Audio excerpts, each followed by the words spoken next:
KIIFB masala bond കേസിലെ E D അന്വേഷണ വിവരങ്ങൾ മുദ്രവച്ച കവറിൽ ഹൈക്കോടതിയിൽ ഹാജരാക്കി. രേഖകൾ പരിശോധിച്ച ശേഷം വൈകിട്ട് 3 മണിക്ക് കേസ് പരിഗണിക്കാമെന്നതാണ് കോടതി സ്വീകരിച്ചിരിക്കുന്ന നിലപാട്. ബിനിൽ ചേരുന്നുണ്ട്.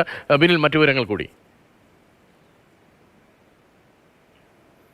രതീഷ്, കിഫ്ബിയുടെ മസാല ബോണ്ട് ഇടപാടിൽ ഫെമ ലംഘനമുണ്ട് എന്നതാണ് ഇ ഡിയുടെ നിലപാട്. പക്ഷേ കോടതി ഇതിലെടുത്തിരിക്കുന്ന പ്രധാനപ്പെട്ട സ്റ്റാൻഡ് എന്നത് ഇ ഡിയോട് ഇതിൽ എന്താണ് ഫെമ ലംഘനം, ഒരു ഇൻസ്റ്റന്റെങ്കിലും കാണിച്ചു തരണം എന്നതാണ് കോടതി ആവശ്യപ്പെട്ടത്. അതുകൊണ്ടാണ് കോടതി മുമ്പാകെ ഈ അന്വേഷണ രേഖകളെല്ലാം മുദ്രവച്ച കവറിൽ എൻഫോഴ്സ്മെന്റ് ഡയറക്ടറേറ്റ് സമർപ്പിച്ചിരിക്കുന്ന ആ രേഖകൾ കോടതി പരിശോധിക്കും. അതിനുശേഷമായിരിക്കും ജസ്റ്റിസ് ടി.ആർ. രവി ഇക്കാര്യത്തിൽ ഒരു തീരുമാനത്തിലേക്ക് പോവുക. അതോടൊപ്പം തന്നെ കിഫ്ബി ഇന്ന് കോടതിയിൽ മസാല ബോണ്ട് വഴി ലഭ്യമായ തുക ഉപയോഗിച്ച് നടത്തിയ പദ്ധതികളെക്കുറിച്ചുള്ള വിശദാംശങ്ങളും കോടതിയിൽ കൈമാറിയിട്ടുണ്ട്.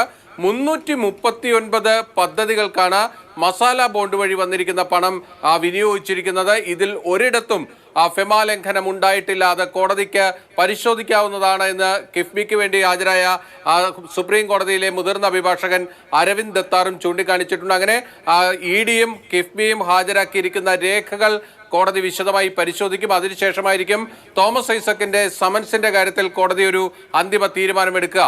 ഫെമ ലംഘനം ഉണ്ടായിട്ടുണ്ട് എങ്കിൽ മാത്രമല്ലേ ചോദ്യം ചെയ്യേണ്ട കാര്യമുള്ളൂ എന്നതാണ് കോടതി കഴിഞ്ഞ ദിവസം എടുത്തിരിക്കുന്ന നിലപാട്. അതുകൊണ്ട് ഇന്ന് ഉച്ചയ്ക്ക് ശേഷം കോടതി ഇക്കാര്യത്തിൽ എന്ത് തീരുമാനിക്കുമെന്നത് ഇ ഡിയെ സംബന്ധിച്ചിടത്തോളവും തോമസ് ഐസക്കിനെ സംബന്ധിച്ചിടത്തോളവും നിർണായകമാണ്.